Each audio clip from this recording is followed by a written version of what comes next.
বাজারে রটিয়ে দেওয়া হচ্ছে অভিষেক বন্দ্যোপাধ্যায় বিজেপিতে যাবে। আরে আমার গলা কেটে দিলে কাটা গলা থেকে মমতা ব্যানার্জি জিন্দাবাদ বেরোবে।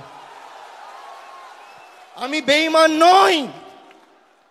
বাজারে ছড়িয়ে দেওয়া হচ্ছে নতুন দল আসছে, বিজেপির হাতে কলকে আর তামাক খেয়ে কয়েকটা সংবাদ মাধ্যম আর দু চারটে সাংবাদিক এই কাজটা করছে।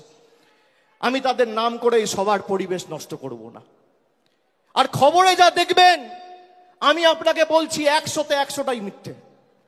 কোনো খবরের কথায় বিশ্বাস করবেন না। কালকে খবরে দেখানো হয়েছে অভিষেক বন্দ্যোপাধ্যায়ের বিরুদ্ধে ইডি চার্জশিট দিয়েছে, সিবিআই চার্জশিট দিয়েছে, 28 পাতার চার্জশিট।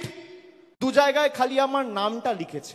তাও অভিষেক বন্দ্যোপাধ্যায় কে, বাড়ি কোথায়, সাংসদ না বিধায়ক না পঞ্চায়েত প্রধান, কোথায় থাকে, কার ছেলে, কোনো পরিচয় নেই। বিজেপি নেতারা যেমন ভাব বাচ্চে কথা বলতো, ইডি সিবিআই এখন ভাব বাচ্চে কথা বলছে। এই ভয়টা দেখে আমার ভালো লেগেছে।